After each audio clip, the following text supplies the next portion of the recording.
Welcome. Welcome to all who are here. Feel free to introduce yourself in the chat. We'd love to know who's joining us and where you're calling in from. We'll get started in just a moment. Thank you so much for making the time to be here today. Welcome.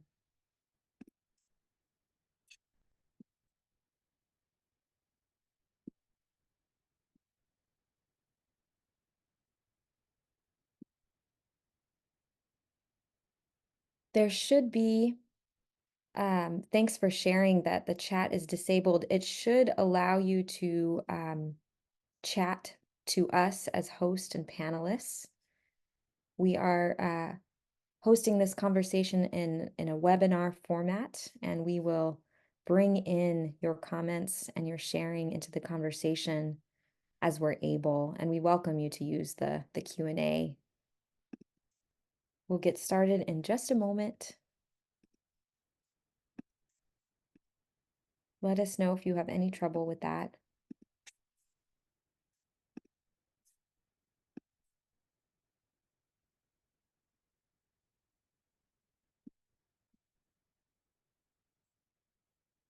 Okay. We know that this conversation is going to move by really quickly, and so want to get started sooner than later. Thank you all for joining us for this conversation today. Today, we're going to dive in to better understanding anti-Muslim and anti-Jewish hate and discrimination in our U.S. communities so that we can together better address it, no matter who we are and what we believe.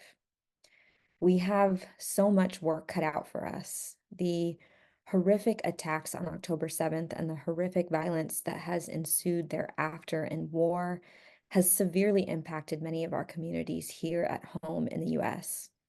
It has traumatized and re-traumatized our communities, and it makes these kinds of conversations harder and heavier, and also all the more essential. So we're really grateful for all of you for making the time to be here. And I want to give special thanks to the sponsoring organizations. This conversation came about thanks to one of our Shoulder to Shoulder founders, Reverend Rich Kilmer, and his coordination of a Shoulder to Shoulder implementation team with leaders in the Reformed Church of America and the Christian Reformed Church of North America, who have large concentrations in the West Michigan region and in other parts of the country and the globe.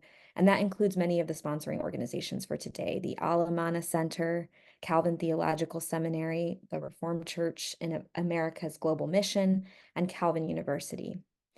I want to give special thanks to Kaufman Interfaith Institute at Grand Valley State University and to Interfaith America for being a part of this conversation today. I want to offer just a brief note about Shoulder to Shoulder. I'll share my screen. Shoulder to Shoulder, Standing with American Muslims and Advancing American Ideals, is a national multi-faith coalition of religious denominations and faith organizations who are wanting to build a more pluralistic and inclusive U.S. where all people are treated with dignity. And we do that by connecting and equipping and mobilizing faith communities to be strategic partners in countering, addressing, and preventing anti-Muslim hatred in the United States. And we have 37 national members, and including the RCA and the Christian Reformed Church of North America. And we also have over 70 local organizations, statewide, regional organizations around the country who are doing this work, including Kaufman. And, what makes us unique among an ecosystem of organizations is that we're helping faith communities beyond the Muslim community see anti-Muslim discrimination as their issue too, because all of us have a role to play in making change. And of course, we know that anti-Jewish discrimination is not just a Jewish issue as well. We all have a role to play in addressing anti-Jewish hate too, and they are two sides of the same coin, though very different. And so that is a lot of the themes that we will be talking about today in this conversation. I do want to set some context and be clear and address the assumptions we all might be making as we enter this conversation and kind of what this space is and what it isn't. First of all, we do not expect all our speakers today, all our respective sponsoring organizations that are represented, all of you who are joining in to listen, to be fully aligned on these topics. We're not going to come to a shared agreement on all the definitions and the terms that we discuss. We are definitely not going to solve anti-Muslim and anti-Jewish hate and discrimination in the United States today in this conversation, and that is okay. What's important is that we're here and that we are coming together to work on it together, making that commitment. All of the speakers today do agree that both anti-Semitism and Islamophobia, though very different, are inextricably linked and interconnected. And in our work at Shoulder to Shoulder, we are constantly reminding people that Muslim communities are not a monolith. It's a simple truth that needs to be repeated over and over again, and the same goes for Jewish communities. It's important to name that it's not going to be a perfect conversation today. We don't all have the answers to these very heavy and complex problems. And we are striving to create a generative and generous space where we assume good intentions of one another and where we can be brave and vulnerable to ask and tackle hard questions. We must recognize and honor that we are always learning and growing in real time. And for those of us here today, please be respectful of the space, use intentional, honest, and polite language that is invitational. We won't tolerate harassment in this space. And if we need to, we will remove participants and put you in the waiting room. But I don't imagine we will have that problem today. This is a webinar, so we encourage you to still use the chat for hosts and panelists to review and incorporate in the conversation as we're able. And for direct questions for our speakers, please use the Q&A box. That will be the easiest way for us to track and bring the questions into the conversation. So now I want to invite my colleague, Becca Tyvol, who is our Operations and Local Partnerships Manager, to ground us as we enter this conversation. Thank you, Nina. It's an honor to be here with all of you and our incredible speakers. And we just wanted to take a couple of seconds to ground ourselves. So I invite you to take a deep breath in and slowly breathe out. And if you feel comfortable, to sit and close your eyes as I read this poem called The Unseen Threads of Unity by Aima Ayub. In the heart of the town, where laughter intertwines, there lies a bond, unspoken yet divine. A tapestry of lives so vividly interlaced. In the community's embrace, every soul is embraced. With hands held tight in the toughest of times, they share each burden, each mountain they climb. Through storms and sunshine, they stand side by side. In unity and strength, they find their pride. For in this mosaic of faces and dreams, each thread is vital, or so it seems. In the melody of voices, both young and old, lies a story of solidarity bravely told. When one stumbles, others lend a hand. In this circle of trust, together they stand. In every triumph, they find common joy. In every challenge, resolve they employ. In this dance of life, they move as one, underneath the same moon, the same sun. In the heart of the town, a lesson so clear. Together in solidarity, there is nothing to fear.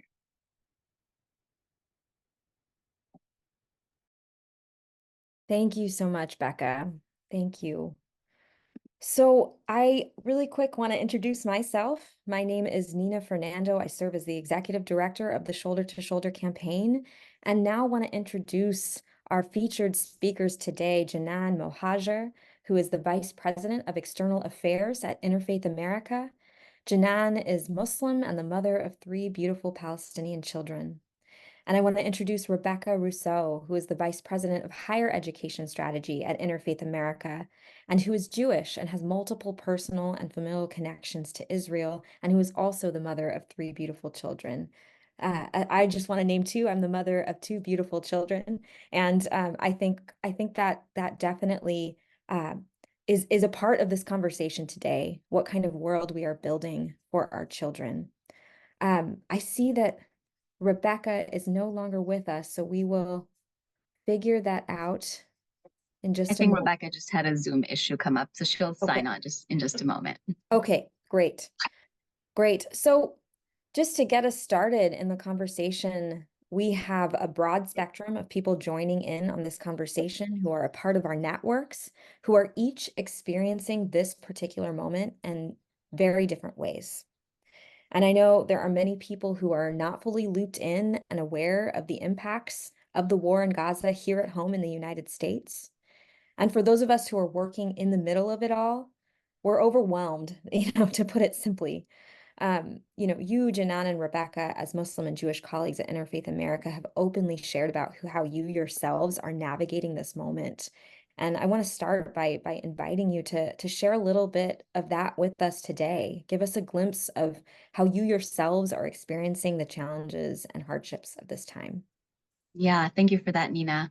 And I believe Rebecca is just coming on, so we should have her in just a moment. Thank you, everybody, for being here. Once again, my name is Jenan Mohajir, longtime staff member at Interfaith America, which is a national nonprofit that works on issues of religious diversity in higher education and other networks as well.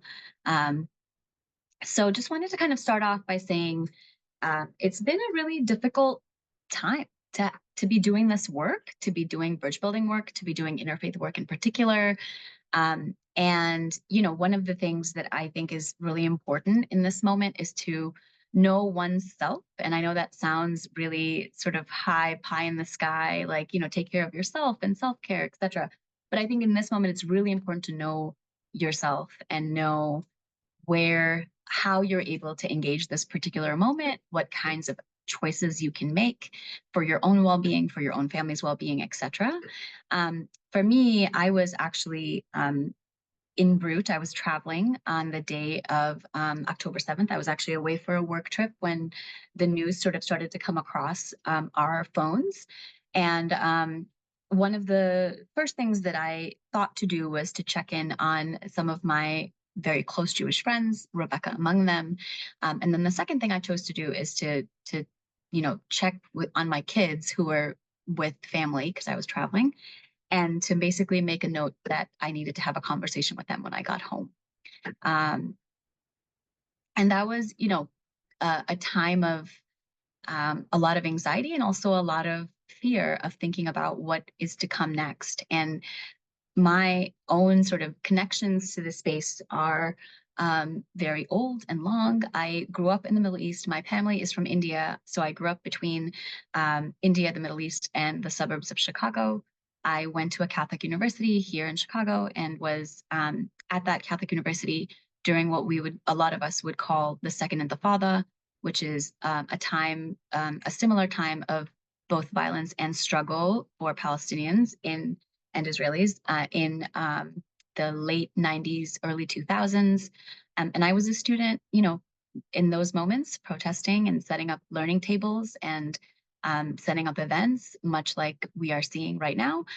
And at the same time, it was my job as a work study intern in my university's spiritual life office to make sure that Muslim students and Jewish students alike had kosher and halal meal access and had other accommodations. And it's that duality of holding both of those spaces to be able to, advocate for the kinds of things that I wanted to in programmatic spaces, and also to understand the responsibility that I had as a student leader at the University Spiritual Life Office to advocate for the same Jewish students who I had deep disagreements with about what was happening in Israel and Palestine. And holding those two responsibilities is, I think, where a lot of my commitment to this work is anchored. And then to add to that, as you mentioned, my children are part Palestinian. Their father and his family is from Palestine. They are, they are both anchored in their Indian and Palestinian heritage in ways that is really important to our families. So this has been a very difficult moment to also navigate conversations in our family, aside from doing this work professionally, to both create the kinds of spaces for difficult questions that my children may have for us, and also to create, a sense of belonging and healing for them as they navigate their own conversations and their own identity in public spaces and civic spaces. So I know Rebecca's back, so I'm going to hand it over to her so she can introduce herself and say a little bit too. Great. Thank you so much, Jenan and Nina and everyone for being here and for hosting this important conversation. As Jenan said, it's been a really hard time, and I've been really grateful for your friendship during this time and for being able to navigate this, albeit in really different ways, but also together. So I'll tell you a little bit about my background. I grew up in a Jewish family in the suburbs of Chicago and grew up with a really strong connection to Israel. I actually didn't have close family in Israel, but we always had Israeli teenagers come stay with us in the summer as part of cultural exchange. I had gone to Israel multiple times by the time I was a teenager. I really grew up with a narrative from my family that this was a place of Jewish belonging and Jewish thriving that had not existed for the 2,000 years that we had been in exile, and that we were living in this incredible moment where we had a state that could be a home for our people and our culture. And I remember living in Israel during the second Intifada. Actually, I spent a gap year there during the time that Jenan mentioned. And remember what it was like to live in Jerusalem and be afraid to get on a bus and not know if someone was going to blow up that bus. And cafes that we frequented regularly were blown up that year. And remember very much the real atmosphere of fear of being a Jewish person living in Israel during that time. And I got to college soon after that, and I took a class on the psychology of the Arab-Israeli conflict. I became fascinated by learning that what I had grown up with in a very singular narrative of this place from a Jewish Zionist perspective, really encountering for the first time Palestinian perspectives and beginning to start to internalize and understand Palestinian narratives, and also just became fascinated by the psychology of conflict and of reconciliation and how we other people and how we construct these narratives that are not based on reality, but that are based on psychology, where we really divide ourselves in ways that are really harmful and unproductive. And that was one of the many things that drove me into this work. I became really fascinated both in bridge building work generally and in Israel-Palestine work specifically. Was a Middle East studies major, studied Palestinian literature, also studied Zionism in college, and really have devoted a lot of my academic life and my professional life to thinking about how do we humanize other perspectives, how do we begin to know each other as human, try to deconstruct the ways that we other each other and separate ourselves from one another to try to fully understand issues like this from complex and multiple perspectives. So as someone who has had that life experience, the events of October 7th and the aftermath have been truly devastating. I mentioned that I didn't have family in Israel growing up, but my husband has quite a lot of extended family in Israel. His brother and my sister-in-law and my 2 nieces, now 3 nieces, they had a new baby since then, but they were living in Israel at the time. And so it was very much a day of trying to reach out to people we knew, make sure our friends and family there were safe. We have a lot of friends, a lot of family. Thankfully, all of the people in our close circle were safe on October 7th, but it's really only multiple degrees of separation to the horrible violence that occurred on that day. Actually sitting in my family's multi-generational home in my grandmother's office right now. And one of my grandmother's best friends, Leah Poland, her grandson, and my grandmother has passed away. Her friend Leah Poland is still alive. Her grandson, Herschel Poland, is one of the hostages who's still being held in Gaza today. So it felt very, very close to home.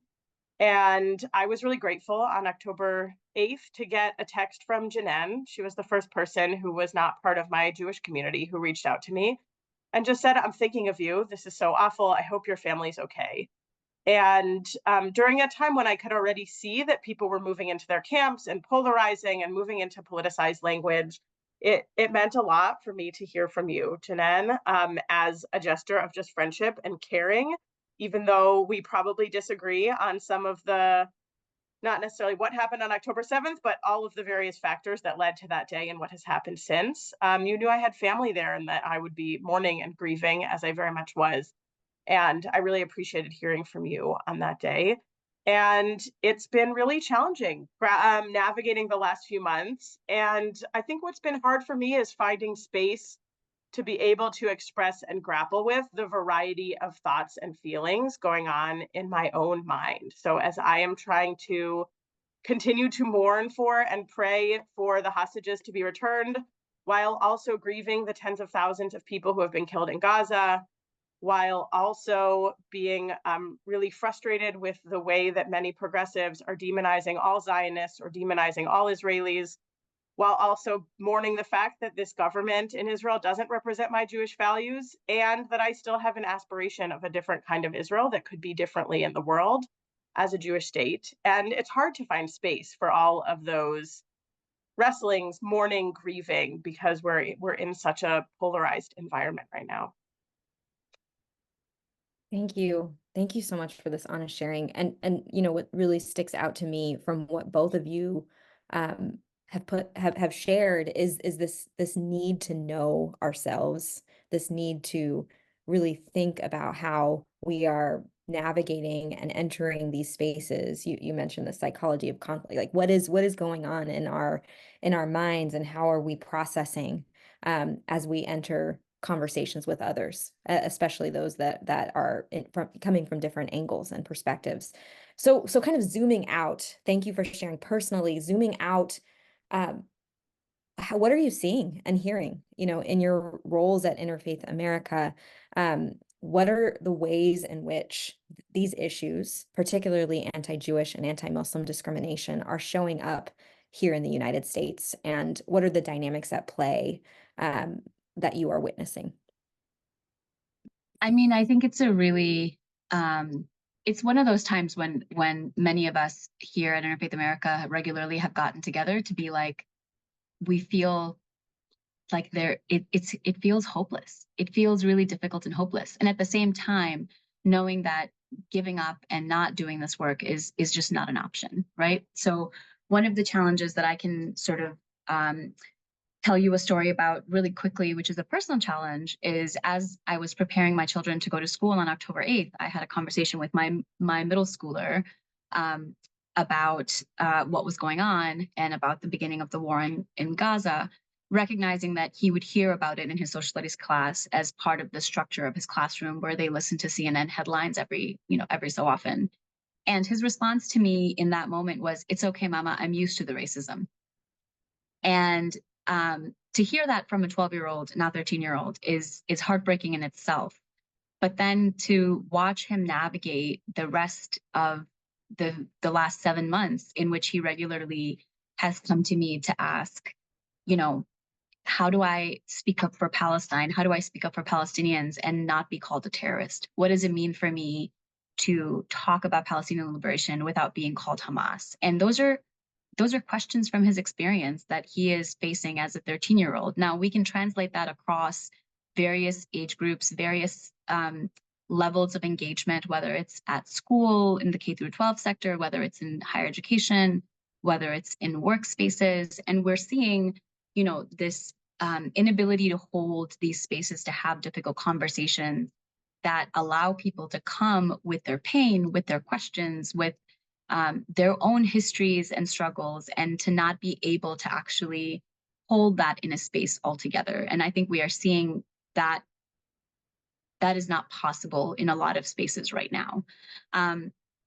Of course, I would be amiss to not mention, in the immediate aftermath of those first few weeks, here in Chicago, we saw the brutal murder of Wadea Al-Fayoum, who was a 6-year-old Palestinian boy in the suburbs of Chicago, who was brutally murdered by his landlord, and his mother was also attacked by his landlord and was hospitalized for several weeks. And I remember I was at Wadea's funeral, which is in a mosque community where I once taught at a parochial Muslim school in my early career.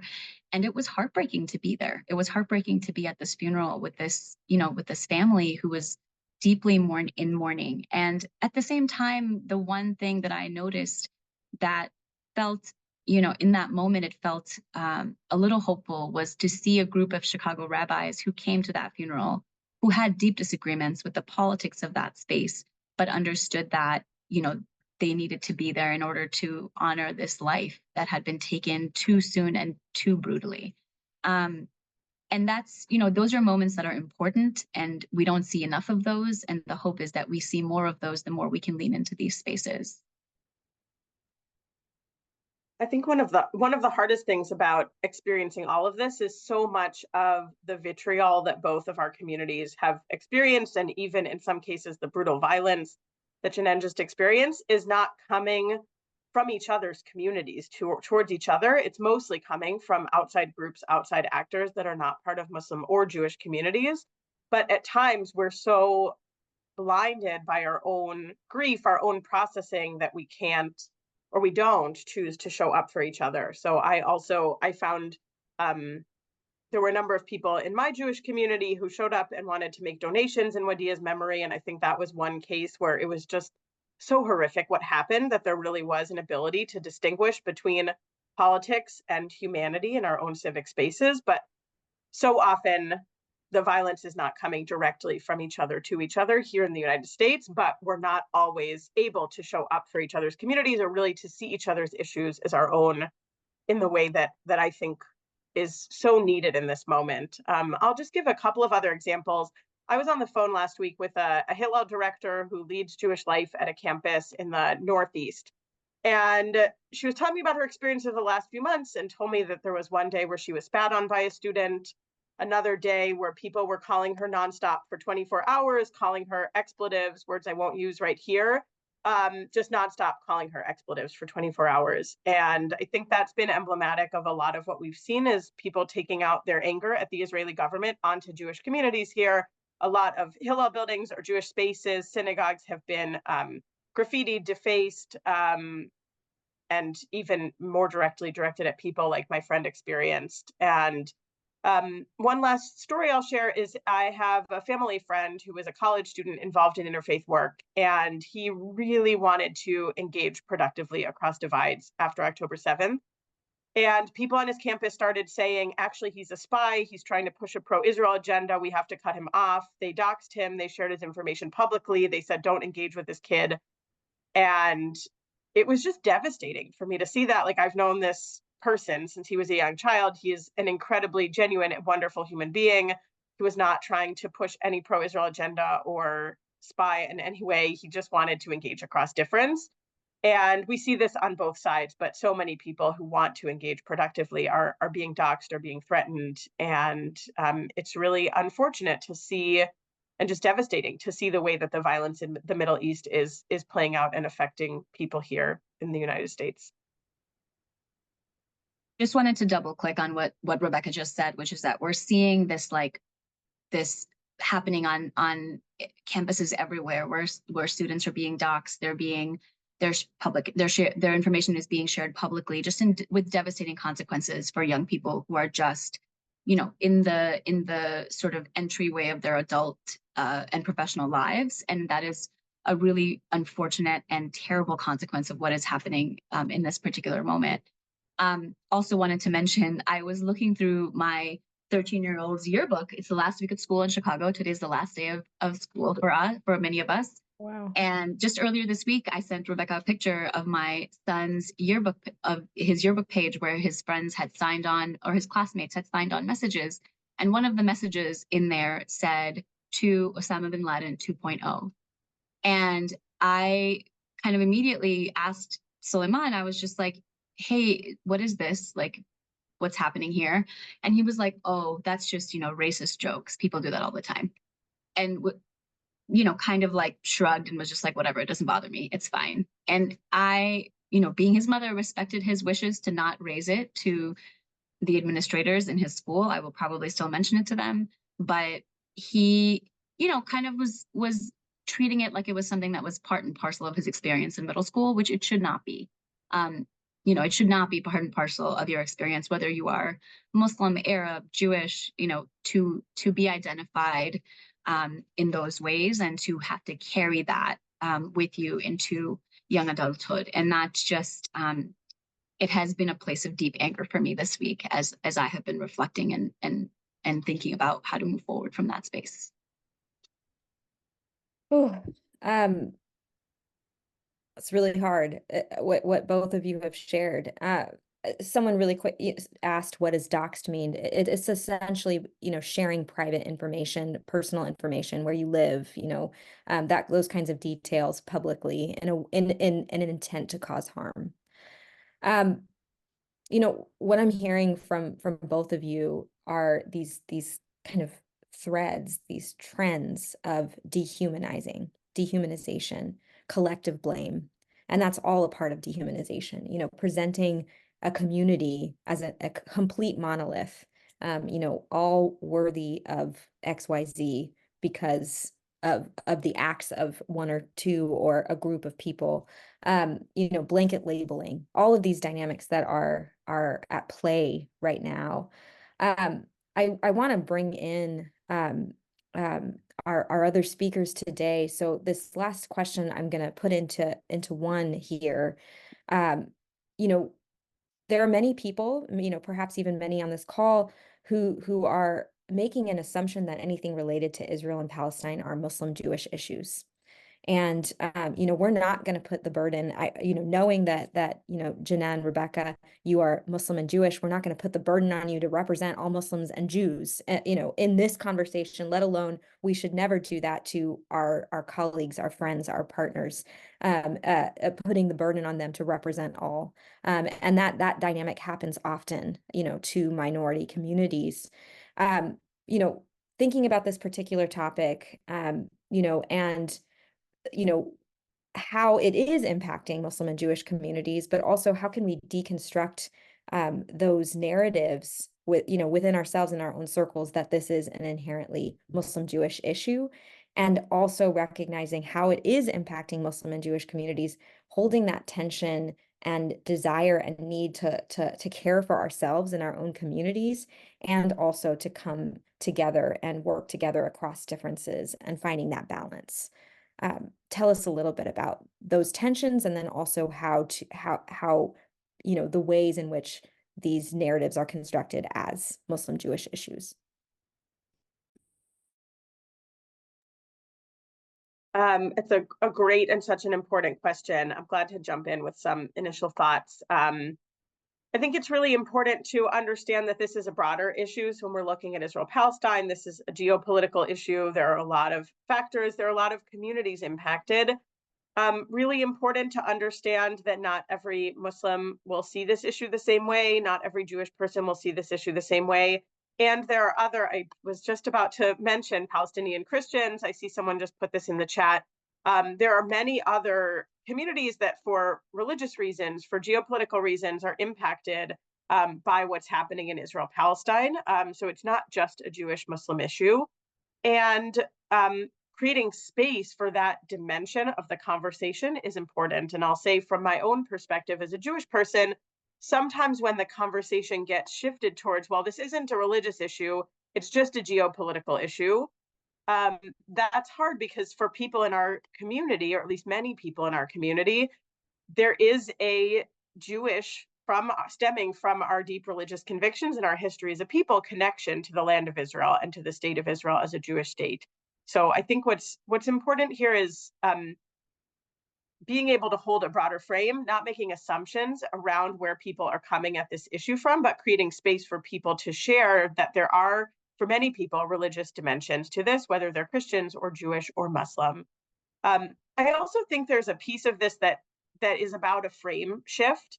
So rather than thinking about this is a Muslim issue or a Jewish issue, or we have to think about addressing anti-Muslim hate by itself, anti-Jewish hate by itself, how do we shift our thinking towards aspiration of the kinds of communities that we want to cultivate? So we think about that and define it as pluralism at Interfaith America, and creating pluralistic communities, which are environments of respect for people of diverse identities and ideologies, spaces where we can build relationships across difference, and spaces where we can cooperate together. And how can we shift the narrative from just addressing hate to creating environments of pluralism? And that is all of our work. And if we're able to commit to that larger aspiration, we can create space where Jewish people can thrive, where Muslim people can thrive, where people of all identities and backgrounds can thrive and be in relationship with one another.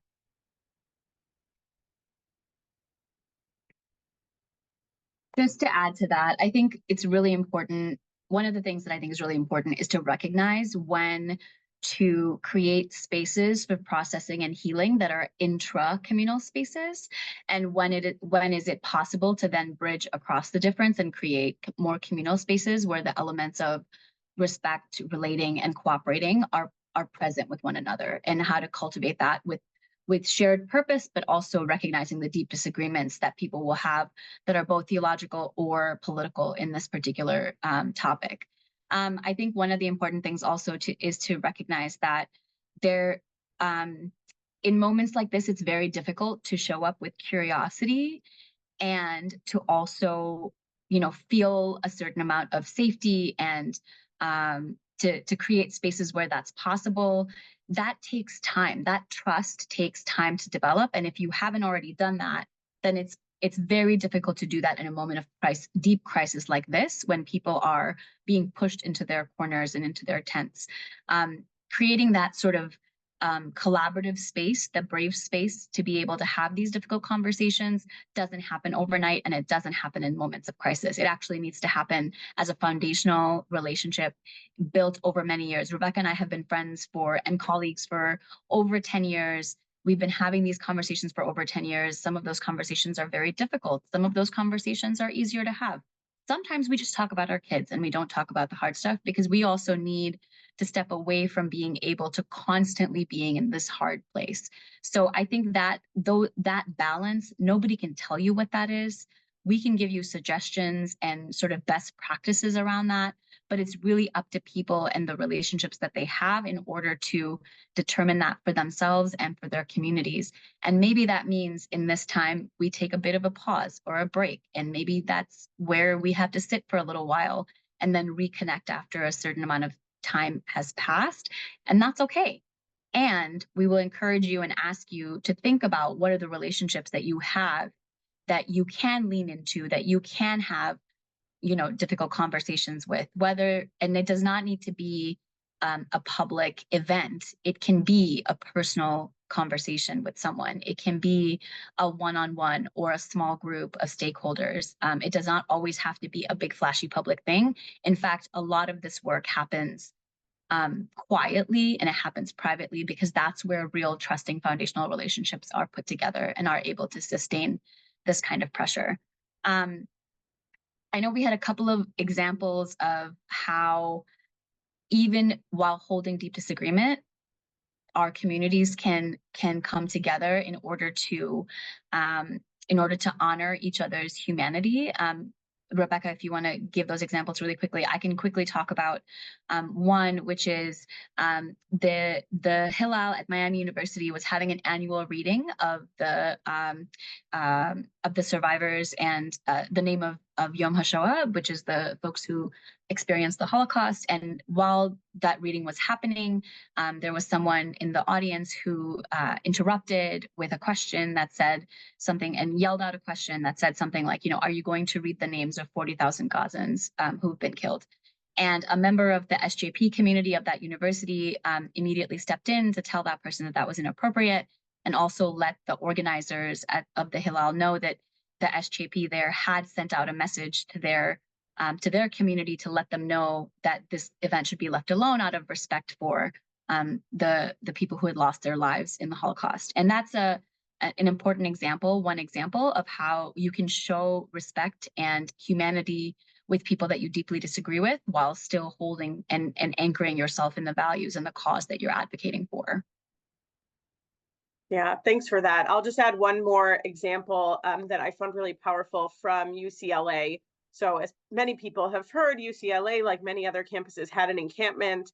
And then they also had some counter protesters that came from off of campus on behalf of, as they said, a pro-Israel cause, but were violent and really escalated things on campus towards the protesters. And there was a beautiful letter that a group of Jewish student leaders at UCLA put out after this happened.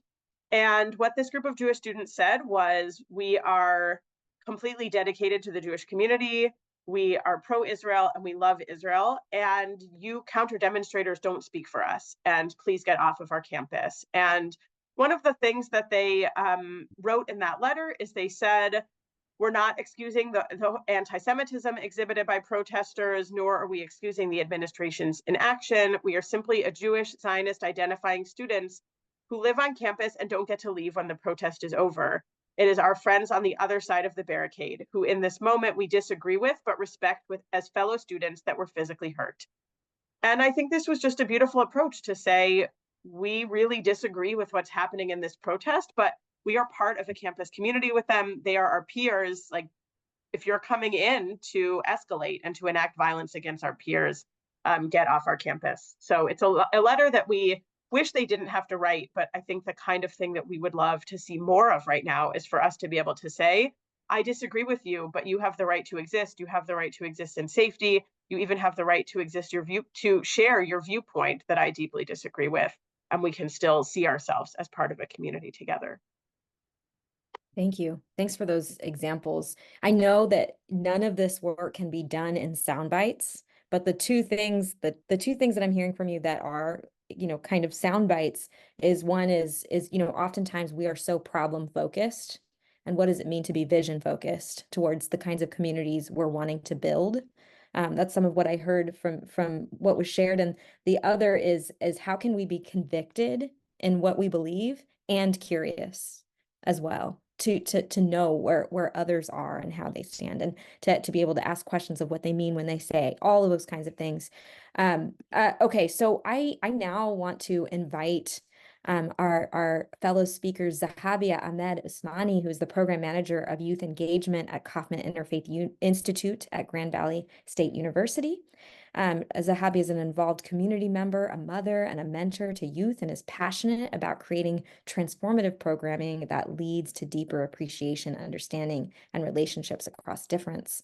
And Liz English, who is the program manager of campus resources at Kaufman Interfaith Institute, and is coming to this work as a perpetual student of religions with a passion for supporting the spiritual development and wellness of students at GVSU.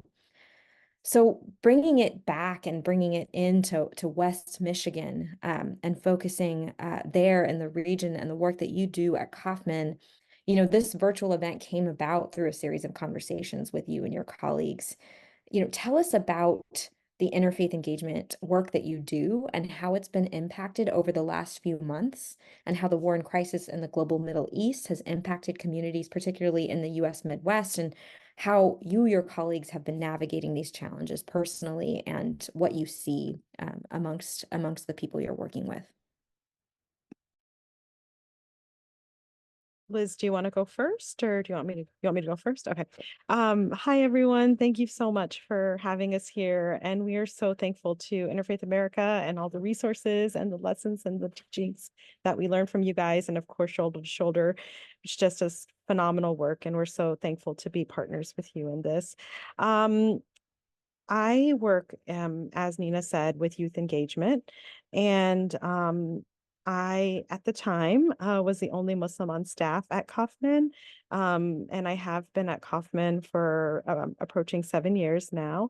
And I really came into interfaith work from more of a racial justice orientation.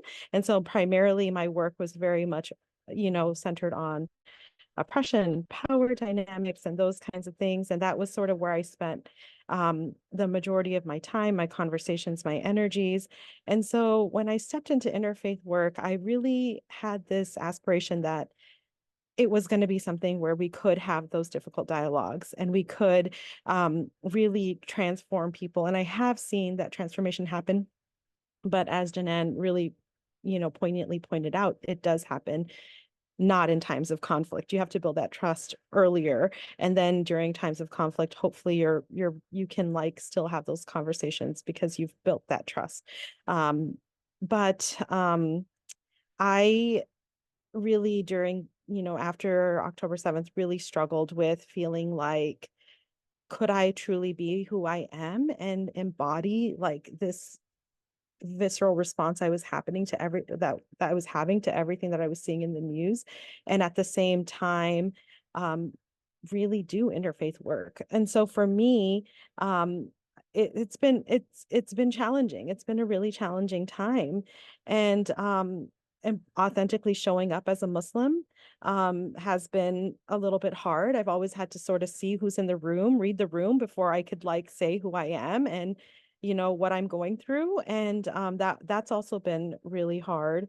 And I just really hope that like this is a time where, and I've like really appreciated your stories, and I've read some of the articles you've written. Those articles have given me hope, and this conversation has given me hope that maybe we can, like, this work does have a path forward. One of the things that I do is I work with youth, and really since October 7th, it's felt like there's like an elephant in the room, that we are just not talking about this conflict that is happening. And the students that I work with, primarily high school age students, were saying that these conversations are not happening productively in our school settings. Really, we're having sort of reactionary responses from administration based on who the populations are at our schools and stuff like that. And so one of the things that I decided to do is to have like panel with 2 Jewish voices and 2 Muslim voices, and clearly state at the beginning of the panel, you know, the panel were youth for youths to talk to each other, and to state that we are not going to talk about the history. We're not going to talk about what we see as the facts. We're going to talk about the antisemitism and the Islamophobia that our peers are currently experiencing. And really, it was a time of storytelling, of sharing lived experiences that really, really, I think, opened everybody's eyes and really their hearts to diving deeper into understanding different perspectives. And so that was a super powerful experience that we had. Yeah, I was there for that. I got to be a fly on the wall and the benefits of being Kaufman Interfaith staff, and that was a transformative space that lingered, and it just goes to show the power of when you have people that are willing to enter into that space together, which brings me to being very grateful for all of you, all of the wisdom that's been shared, and for this space in particular, because this is challenging. Obviously, this is a very vulnerable space, and I just appreciate you all bringing in your lived experiences and just really grounding this work. So as Nina mentioned, my focus at Kaufman is predominantly for fostering relationships specific to GVSU's campus. So that's Grand Valley State University here in West Michigan. And it's a relatively new relationship. I started with Kaufman about 2 years ago. Our presence on GVSU's campus has been a bit intermittent thanks to COVID, thanks to other budgetary constraints, this, that, and the other over the last few years. And I think we really felt that lack of consistent trust built, that lack of relationship in that moment of crisis, in the aftermath of October 7th. And it just goes back to what Jenan was saying before, of these relationships take so much time. They take so much time. It is not always the pretty frontward facing picture worthy spaces where this happens, where transformation and conversation really happens. And we very much felt that, I think, as an institution. In that time of, thankfully, I had personal connections with Hillel, with the Muslim Student Association on campus, and was able to have individual moments of, okay, let's just sit and be in this space, and what can I do for you? How can I help you try to hold some of this trauma? But like what Jenan was saying, that was not a space of, let's get you right into a room and let's talk this out and let's work through everything that's wrong. These were communities that were and are in deep, deep trauma. And so those were the intra-faith moments. Those were those moments of, how can we support your community in this space? How can we help hold your trauma? And so, yeah, and that's not the stuff that's 150 people in a room discussing what the history of the region is. That's not what was needed. That was not the need that we felt, and that was not the need that we were trying to address in that space. That said, I will call attention to the fact that the Monday following October 7th, we had an already scheduled meeting of a group called our Kaufman Associates, of whom one is in the room. I noticed Carrie is here today, so I'm very, very glad for that.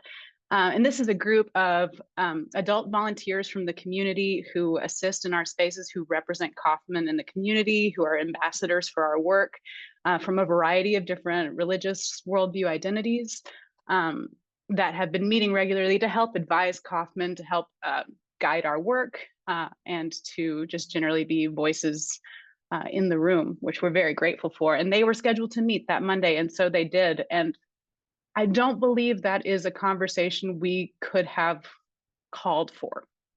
In other words, if this group did not already know each other, if there were not foundational relationships that already existed among the people in that room, that wouldn't have been the time to bring those folks together. But because there was relationship, there was care, there was seeing common humanity of these folks that have worked alongside each other for years, they were able to have an amazingly vulnerable and honest and real moment of sitting together in space. And again, just to tie back to, this doesn't happen overnight. These are relationships, these are connections that are taking a long time to form, and only then can they really be called upon in times of trauma, as we've seen with Rebecca and Jenan's relationship, right? If they, I think it's not too hard to say, were that not something that existed for 10 years, maybe that wouldn't have been the first call.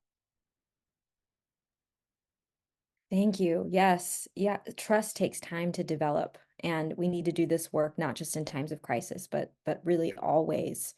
I want to acknowledge, thank you for those that are engaging with the chat and that and the questions and answers, the Q&A box. We are going to incorporate that into the conversation. I want to uplift one that talks about the reality of power imbalance and the reality that here in the United States, I really believe that it depends on the context of the conversation, of where we are, who's in the room, whose voices are being prioritized, who's not in the room, whose voices are being ignored or silenced. There's all kinds of dynamics at play wherever we are when we're sitting around our tables with our families, and recognizing that we are getting our information and are listening to voices depending on where we stand. What we see depends on where we stand, what we hear depends on where we're standing. And so really like recognizing the reality of context and power. And I want to bring in to this as well, understanding allyship and what allyship means. And the wisdom that has been shared by from one of our past conversations on allyship by Whitney Parnell, who's developed this framework. And really what it is that allyship applies to our privileged identities, and using that privilege depending on the context. And we all have different identities and different ways in which our identities might be privileged or marginalized depending on the context. And so want to open that up for any of you who are compelled to speak on it, how to navigate in these moments when there is a real power imbalance depending on where we are, the context. How have you navigated it yourself? Perhaps like, your own privilege or your own, identities, or how have you seen it being done in helpful ways? How have you witnessed it in your work and in your roles? I mean, maybe this is helpful. Maybe not. I'll try. So Jenan's example of just sort of like reaching out to Rebecca and stuff, just reminded me of a recent situation. I have a Facebook friend, other part of the country, and somebody who's like a family acquaintance, more of a friend of my husband's than my own, who does a lot of work sharing about Islam, but then also finds herself in interfaith spaces. Her niece and nephew go to a private college in California, and when Ramadan came around, Hillel sent a Ramadan Mubarak sort of post to them, but the first time Ramadan Mubarak was spelled correctly, and then the second time it was spelled incorrectly, and the Mubarak part was spelled incorrectly in such a way that it could mean like demise. And the automatic, like she posted that on Facebook with the automatic assumption that this was intentional and that there couldn't be trust. And I reached out right away in her comments. And normally I would private message somebody about something like that, just because, you know, it's the whole like calling in versus calling out situation. But I was like, I think this needs to be publicly stated. And I was just like, did MSA approach Hillel and ask if this was a mistake, a typo, whatever? Just start the conversation. Just thank you for this message. We noticed this word is spelled incorrectly, whatever. And she said, no, but you know, with everything happening, like, I think there's evidence that this is just where they stand. And it's like, I think that like having an understanding of interfaith is almost like a form of privilege, right? Like for me, had I not been in this work, I probably would have very much been aligned with this woman, assuming kind of negative intentions, unfortunately, just because of how passionate I am around what's happening right now. Do you know what I mean?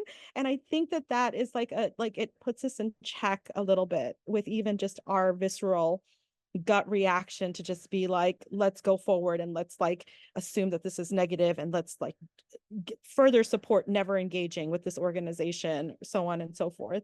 And so, yeah, I think that even like you just pointed out, Nina, we simultaneously hold you know, identities of power and identities of oppression.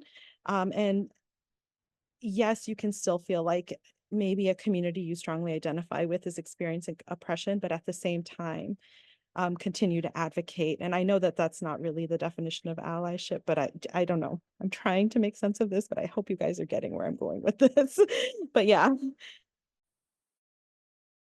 Definitely. I really appreciate that concrete example. I think what comes to mind are themes of humility and the assumption, you know, making the assumption that people have good intentions, that people are, you know, have good hearts, that people are human and make mistakes, you know, and so I think that's what's coming to mind for me, and I really appreciate that example. Any other anyone else would like to share on this theme? I'll jump in here if that's all right. Just specifically regarding the question of personal addressing privilege and personally addressing my ability to unplug. I am coming to this conversation as someone who was raised Christian, who no longer identifies with a particular religious tradition. And I see Zahabia wearing this on her sleeve and her body every day, all day, every day. And I am of a privileged position to be able to step back, to be able to unplug, to be able to disassociate from what's happening. It's not my identity groups that are being actively affected, except that it is. And I think this has been something that I'm struggling and working toward, is to remember our common humanity here. This is about larger than specific identity groups, or however you want to describe this, but it's about our human people suffering. And that's been something that, as far as trying to help me live into this work and to be embodied in this work, is taking those moments of grounding it. So when I have that tendency, I have that urge to step out. And I think there is some component of self-care that we all need to talk about our kids or need to talk about our pets, and to be able to enter back into this work fully. So I'm not saying we have to sit in trauma all of the time, but that recognizing those moments in myself because of my own place of privilege has been a really important part of this process. And it's one that I'm working on. Again, we're not getting it right all the time, but just being able to see those moments and those instincts in myself and to be able to address them has been an important part of the process. I think it's important to remember that sorry, Rebecca, I cut you off. No, go ahead. That for a lot of us, engaging this or not engaging this that's not a choice. It's not actually a choice to be able to, and I think this is what you were alluding to, Liz, is, you know, my son engages this whether he wants to or not. And part of my responsibility as his mother and his family is to both give him positive spaces of engagement for that part of his ancestry and his identity and his community, and then also to live in and have conversations about the difficult parts of that as well, while also, for me, it's important for me to to cultivate a sense of understanding that he can carry about his Jewish friends and the Jewish neighbors that we live next to. And I think doing that is really hard work. So I'm not going to, a lot of times interfaith work kind of gets this, this sort of, this is the easy work. You leave the hard conversations on the side and you get together on, to eat samosas and hummus and, blah, blah, blah. There is a version of that exists. And if that's your jam, great, no judgment from us. And also this work is actually not easy to do. It is not easy to be in conversation and relationship with someone that you have deep theological difference with. It is also not easy to be in relationship with someone that you have deep political and other kinds of disagreements with, while also honoring them as your neighbors, honoring them as your coworkers, honoring them as your classmates. So it's important for us to have the skills of how do you coexist with people that you have deep disagreements with, while thinking about the larger sort of, democratic project that we are part of here in the United States.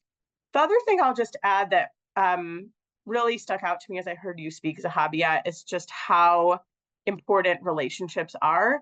And it reminded me of something I read from Monica Guzman, who said, whoever is underrepresented in your life will be overrepresented in your imagination. And when we don't know each other, it is so easy to assume worst intentions. And I see that in some of my Jewish friends who don't have Muslim friends, or who don't have Palestinian friends, or who don't know people personally who they see as on the other side of this issue. It's so easy to demonize and to assume worst intentions. And I think just being in relationship is so important, because it allows us to come at this from, oh, I disagree with you, but I know you are a good person, so I'm going to try to think about what does this look like from your perspective. And it's really hard to do that if we don't know each other personally. So I just think the importance of knowing one another so that we can start to assume good intentions, or even come at this from a place of curiosity, is just really important.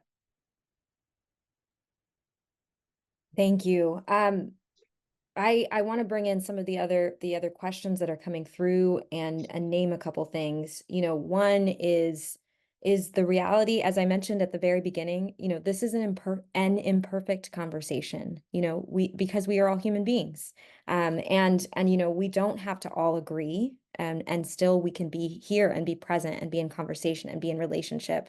And that's a theme for what we're hoping people will take away, that we can still be in relationship and we can still be in conversation, even if we are different, even if we disagree.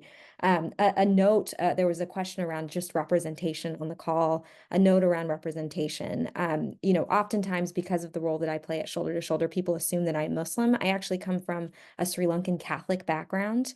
My family is practicing Catholic. I still hold that identity because it's just how I was raised.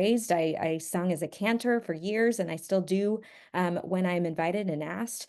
And yes, I know that term comes from the Jewish tradition. And I have interfaith family. One of my dad's closest best friends is Muslim. My niece and nephew are Jewish. It's where I'm here in this role, doing and working in interfaith spaces. We invited our featured speakers, Jenan and Rebecca, to share from their perspectives, Muslim and Jewish perspectives, also serving in an interfaith organization. So how it relates to their own identities, but also the work that they do and the commitment that they have that really goes beyond identity, but is an internal, a conviction to see the world that we want to see, to build the country we want to build. And we have our colleagues here at Kaufman who come from their backgrounds, and it just so happened that it's all women. That was not an intention, but it just so happened to be that way. And so again, imperfect conversation. We're not going to have all represented. And I think oftentimes in interfaith spaces there is sometimes this dynamic where we need to have a Catholic, we need to have a Jew, we need to have a Muslim, and this kind of representation piece that sometimes falls into tokenizing. And I think what we want to do and name and again is that no community is a monolith, and we're not going to expect anyone to represent all everywhere. We are all navigating these spaces, and it is as imperfect humans, but humans nonetheless. And humanizing is what we need to be constantly doing in these times. Another note that was raised is around, long-term interfaith partners who are disillusioned, who are frustrated, who are stepping away, who are finding that this work is useless and not making any change in this moment. And that's a theme now that I want to invite you all to share your thoughts and perspectives on. What are some ways people of faiths, different faiths and backgrounds are coming together across their differences right now? There is so much negativity and like the hard stories that are being circulated, but I know that all of us are constantly a part of or hearing really positive, beautiful stories of people coming together in these moments. And what was also raised multiple times, that not just in crisis moments, but really always. So could you tell us, some of those stories and what comes to mind for you, for folks who are feeling disillusioned and feeling frustrated by these spaces?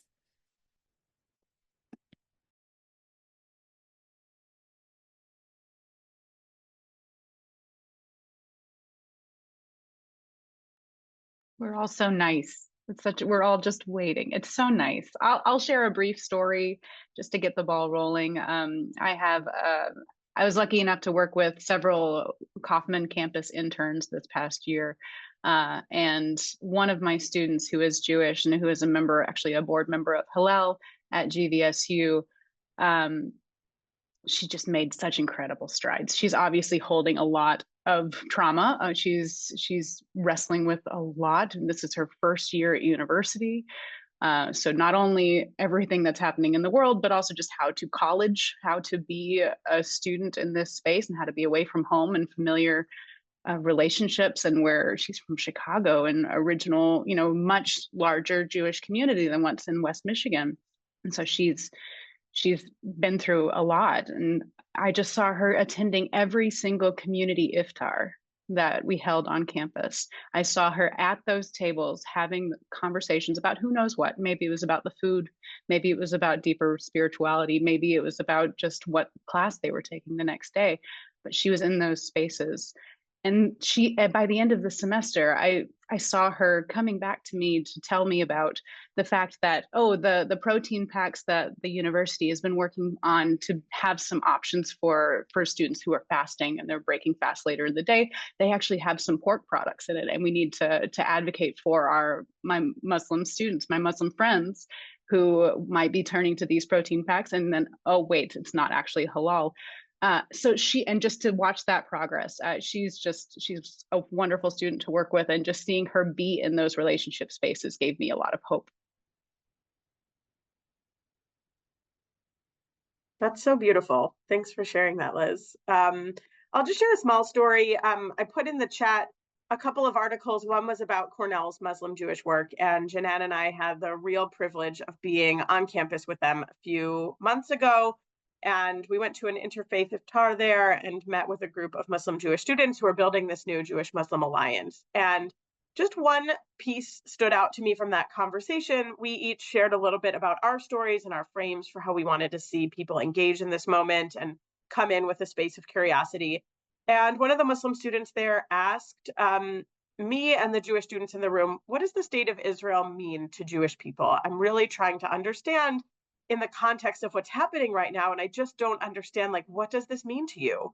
And I would love to know more. And it was asked in the most beautiful spirit of curiosity. He didn't expect that there was one answer. I shared some thoughts, some Jewish students shared their different thoughts in the room. And it was just a small but beautiful kind of exchange of a different shift of conversation from, I'm going to assume the worst of you because you might disagree with me on this, towards let me ask you a question, to just try to learn what is important to you from your own perspective. And that was beautiful. And I would love to see more conversations like that in both ways, where we can come to each other from genuine curiosity.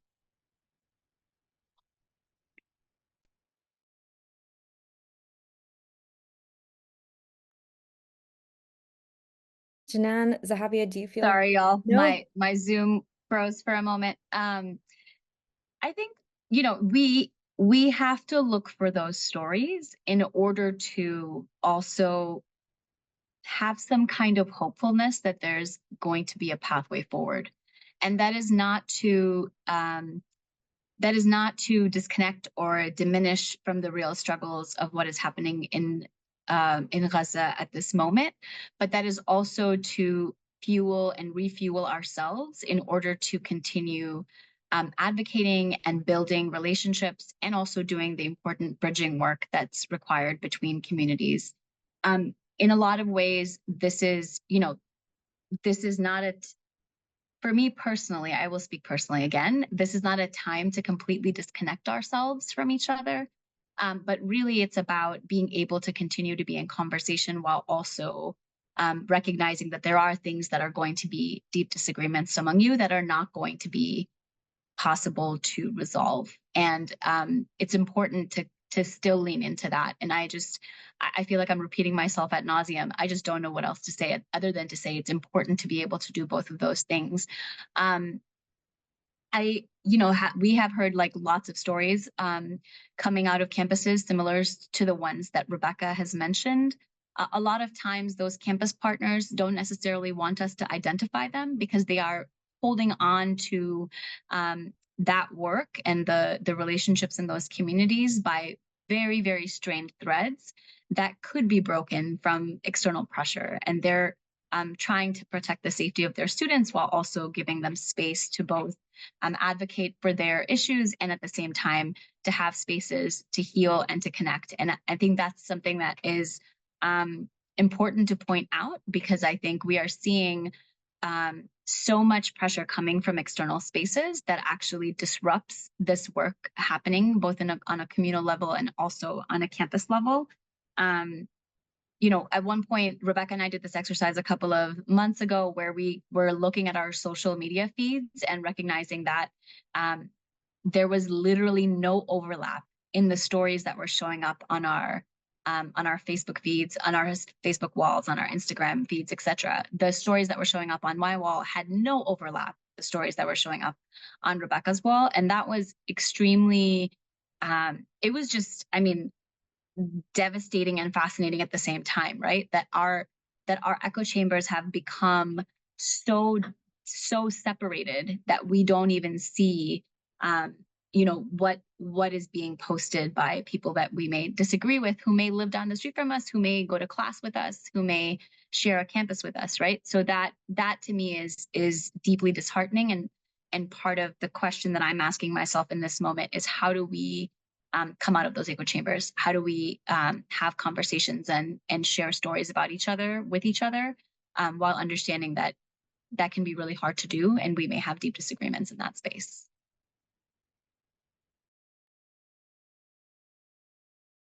Just to build off of what Jenan said, I really feel like, I've noticed some people I know that are Jewish that want to express sympathy and solidarity, or do have sympathy and solidarity, but they are not able to, they feel like they're almost outing themselves when they want to express that. And it's almost like a risk taking because their community maybe has a different stance. And so that's been a little bit hard to see. And but still felt like, it just reaffirms that we don't all think the same. And that is just, and even further supports you being like, I need to just remember that not everybody is thinking the same, and that we're all sort of like trying to figure this out. Like, we really are trying to figure this out. And I just honor and respect so much of anybody who is even trying to question anything, because it's so, it does feel very, it does feel like you should just believe a certain thing, and that there is no room for nuance, and there is no room for seeing another side, because of, as Jenan pointed out, like the echo chambers that we're in, or the communities that we are in, just sort of promoting one message or whatever. And so I don't know if I'm answering your question, but I will say that I do think that there is sort of this, there is this bravery and courage that's needed right now, for sure, from all of us. And I fully see it and recognize it. Thank you. Thank you. There's so much, there's so many more questions that I have for you all, and questions that are coming through. I kind of want to just name, there's a couple that are wanting to know more about perspectives on Israel and Palestine. And I want to just name that in this conversation, we're talking about how what happens in the Middle East, what happens in Israel and Palestine impacts what happens here at home and the interfaith relationships here. So, just to name that the conversation continues, where, let's continue the conversation to unpack all the different themes that are emerging in the conversation. But what we're trying to do together today is to talk about interfaith relationships in order to address the problems that are showing up in our community, particularly anti-Muslim and anti-Jewish discrimination in this time. The other thing I want to name and just say for myself, again, and uplift is the context and how everything is contextual and truly based on even moment by moment. And for me personally, the themes that are uplifted in many traditions, the idea of to love God, or that which binds and connects us, to love ourselves and take care of ourselves, and to love one another. And like, for me, this is me, what compels me, and finding that balance in crisis moments. There are moments where I just need to turn inward and take care of myself. And there are moments where I really want to take care of my community and be in community and be in spaces with different, folks from different backgrounds, as we together work on loving each other and loving this world and making this our communities better. So it's really a dance, if you will. To close our conversations today, and knowing that let us continue into the other spaces. What two things? What is one call to action for all of who are listening in, like a simple step, or maybe something deeper that you all want to leave folks with, to take with them? And then what is just one little seed of hope? What is one aspect of this work that keeps you going, that keeps you here, that compelled you to show up and say yes to being a part of this conversation? I know those are big questions in a short amount of time, but want to invite you to share.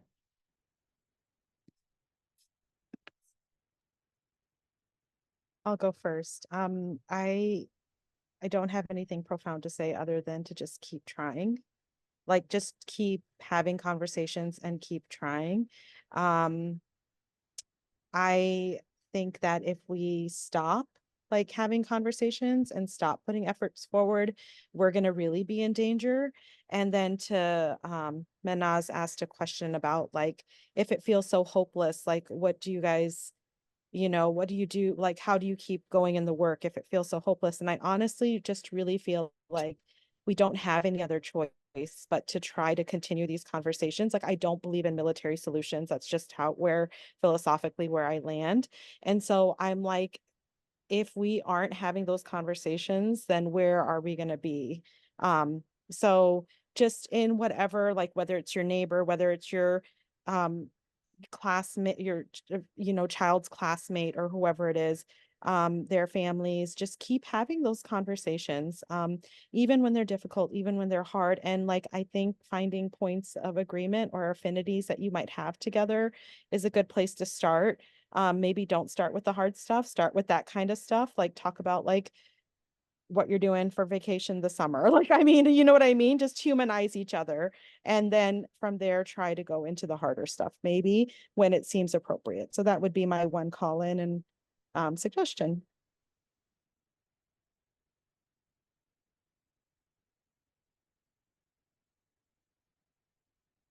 I'm happy to go next. To echo what Zahabia just said, I think for a lot of us, this is not an option to tap out because we have children and communities and families who are impacted by this day after day, and who, frankly, I think we owe it to continue to do this work. And I can share a really quick story, actually. One of my mentors, who lives is from a town right outside of Bethlehem, and is a Palestinian Muslim man who is a citizen of Israel. I was in touch with him, in the days after October 7th and October 8th, and was in conversation with him, just kind of checking in on him and his family, seeing how they were doing, and noticed on social media that he was looking for his nephew, and he could not find his nephew, who was an ambulance driver who had responded to whatever's the equivalent of 911 call in Israel, and went as an ambulance driver to aid people who were hurt on October 7th outside of the music festival. And a few days later discovered that, he had actually been killed on that day, and his ambulance had been taken. And I remember when I was talking to my mentor, I kind of asked him, I was like, how do you, and he, my mentor does a lot of this work in Israel and Palestine proper. He does a lot of social cohesion work and also peace building work there. And I asked him, I was like, how do you go on like this? You just lost your nephew to this violence. Like, how do you keep doing this work? And what he said to me on that day was, Jenan, we talk about this work, and we teach others how to do this work. My nephew was a paramedic, and he did this work because he went to answer a call, and he didn't ask if the call came from a Palestinian or an Israeli, if it came from a Jew, a Christian, or a Muslim. He answered a call because it's his job, and he saw his responsibility as a paramedic to go answer the emergency that was asking of his assistance. And so in some ways, I feel like this work is incumbent upon us, and we have to continue to do this work because there are people who are losing their lives to this work. So that's pretty much where it ends for me.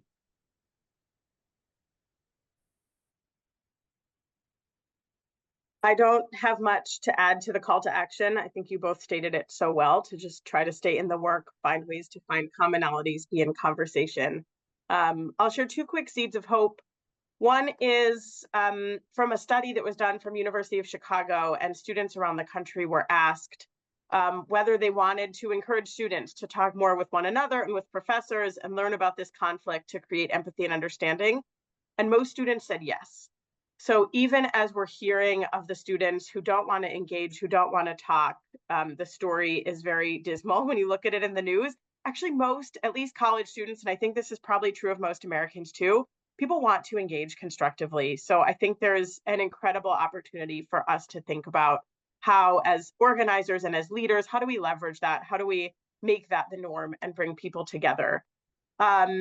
And then, similar to what Jenan just said, I've been drawing some of my inspiration from people who are in Israel, Palestine, who are dealing with this in the most difficult ways and finding ways to humanize one another. And if they can do it there, I think we can do it too. And there's a beautiful poem that was written by Rachel Goldberg Polin, the son of Hirsch Goldberg Polin, who I mentioned earlier, the mother of Hirsch Goldberg Polin, who I mentioned earlier. And it's a poem called One Tiny Seed, and I won't read the whole thing, but she writes, I know that way over there's another woman who looks just like me because we are also very similar, and she has also been crying. All those tears, a sea of tears, they all taste the same. Can we take them, gather them up, remove the salt, and pour them over our desert of despair and plant one tiny seed? And our sons can have their own grandchildren, and our sons will have long lives, one of them without an arm, but who needs two arms anyways? Is it all a dream, a fantasy, a prophecy? One tiny seed. And if she can, in the midst of her own mourning and wondering whether her son is still alive, if she can see that humanity of the woman in Gaza who is wondering about the safety of her own family, I think we can do that here. I really wish I had already spoken, so I didn't step on that beautiful moment with just a call to listen. I know it seems simple, but it's one of those Sesame Street things that I think we take for granted, and that is actually very hard. So listen to that poem that Rebecca just shared, listen to the stories that we've shared here and that we've experienced, and do your best to start now, because it takes a long time. So yeah, just try your best to learn to listen empathetically. Thank you. Thank you all. Thank you so much for this beautiful sharing. Thank you for being here and listening in and engaging. To close us out, I want to invite my colleague, Reverend Cassandra Lawrence, who serves as our Director of Strategic Communications, to send us on our way. But before we do, just round of applause for our speakers for your sharing. And I really just, for me, what's hitting home is this note around planting seeds. And how this work, it's for the long term. Sometimes we won't see the fruits of that seed planting in this lifetime, and that's part of the work. So Cassandra, close us out. Thank you. Thank you all for this incredible conversation. Yeah, I'm going to do a very brief roundup of what you all have been sharing. I've been taking diligent notes. I want to call attention to this great little book that I read recently called The Amen Effect by Rabbi Sharon Brous. If you've been privileged to hear her speak or write, this book is short.